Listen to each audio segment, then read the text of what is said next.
Hey guys, and what's up? Welcome back to part 14. Pretty common it's 14 now. Where we left off is we essentially had beaten down the Italians. They're done. Austrians are reduced numbers now. Germans are reduced numbers. We're miles ahead in troop count. So all that we have left to do is continue the sieging down in Germany. We're nearly there. Italians, so it's 86%. We've got all the cores that we need. So currently we're basically just waiting for war score to tick. So I don't think the UK has genuinely not really done that much in this conflict at all. I mean, it doesn't overly surprise.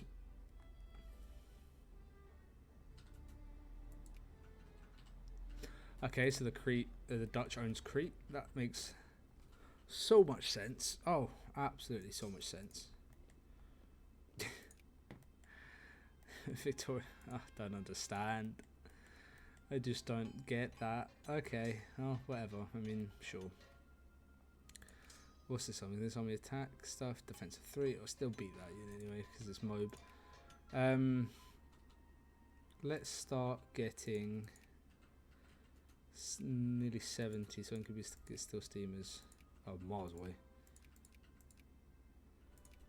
Let's start improving our factory input techs. Switch the party to immediately to legitimist, because state military and pro. Tax in like everything. I just don't understand why it allows us, but like it's such a bad thing at the same time. Because obviously it makes them very upset about the fact that we're constantly trying to switch and force a different government in. But the government they choose is so bad. Like, I almost, it does confuse me to the extent why. So we're now about to start the siege of Rome.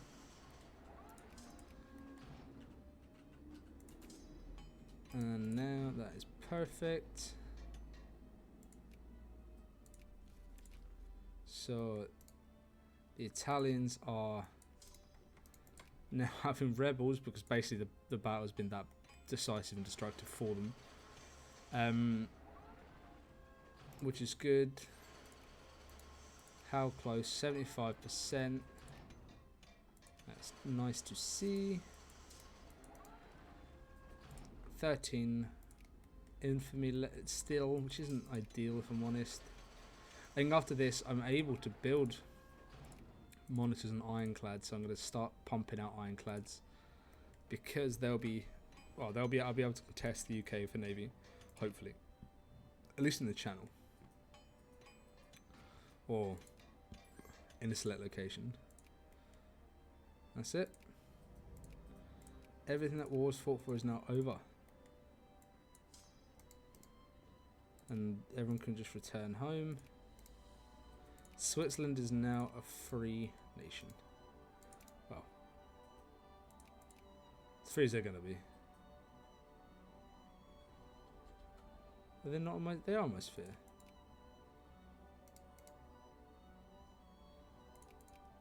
Let's just increase everyone. Let's get you down there.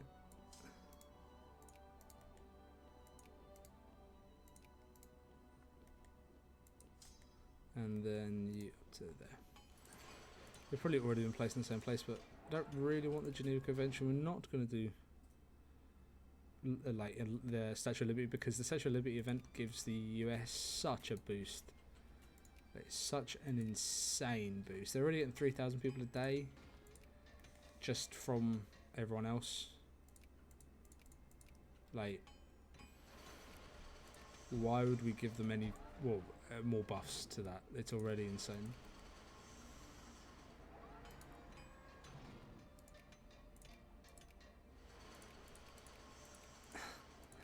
So a lot of Italians, realistically, that are left over in those nations, did they actually get any time to make cores? They didn't. Interesting. I'd have assumed that they probably would have tried to focus on the Austrians, but they just sort of joined the Austrians, if anything. Oh well. This game does very strange things that are inconceivable to logic, but make sense to the game and only ever the game. So, little surprise, really. But like I said in the previous part, this war is now done, so what we're now going to try and focus on is our navy. So they're going to stay in Toulon, so we want to build 60 ironclads. Once they're done, we'll build some more monitors. We'll have a reasonably strong fleet. If I look at South American nations, were at war, or will prepared to go to war, but then back down. So our factories are all expanded. We don't nowhere near enough steel. Everything will eventually catch up. But I mean, yeah, right now we're kind of forcing our industry along. But I mean, if it needs to happen, it needs to happen, because as soon as we get the #1 spot properly, #1, not just in prestige, it'll be really good for us. Military wise, I don't know why we've dropped. I mean, it will go back up once we got our navy up. We're very close to getting #1 from the UK. So what this the input efficiency, so it means we require one less resource of the select thing to produce. So normally it's like a 1-to-1, but now it's like a 0.5-to-1, I believe. If I mean that's if my understanding of the game is correct, which I mean it's questionable. But just a unit chilling in Germany. Just vibing. So, is there anywhere that would be of reasonable interest for us to look at taking just now? I don't like that. That is horrendously hideous. And I can't obviously say I'm surprised. But, I mean, do I want Vietnam?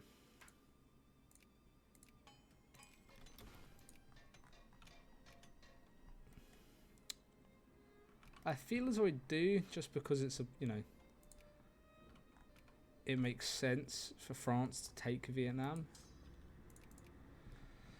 But at the same time, I really don't want to have to fight the Chinese hordes. But then China won't join, I don't think. I don't think China does the AI China joins that. I don't know. I know they don't with Korea, but I don't know whether they will with Vietnam. It'll be a different story, I assume. But I suppose we're going to see.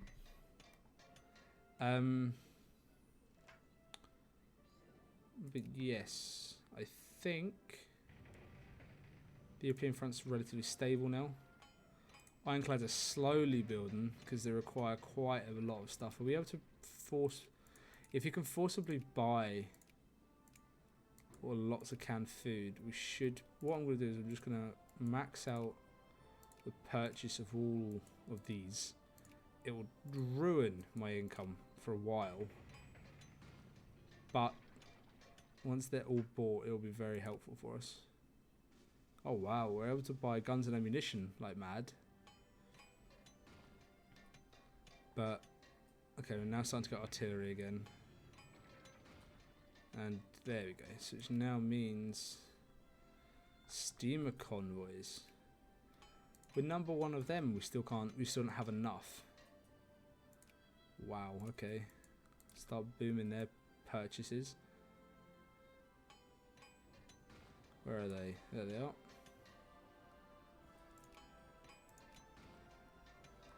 So we are building them at a much faster rate, but obviously we can only build them in like 4 or 5 locations at a time, which is a shame, but it doesn't overly surprise me. But there is the first ironclad, which is useful for us, bad for everyone else. And it's it gives us a lot of bonuses to our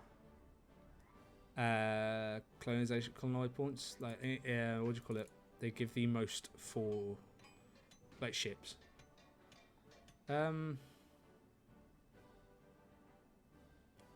Put 2 per state because I don't really want to pass universal voting just yet. Because it's a good thing to give. Because it's when like push comes to shove, it's a good one to give away.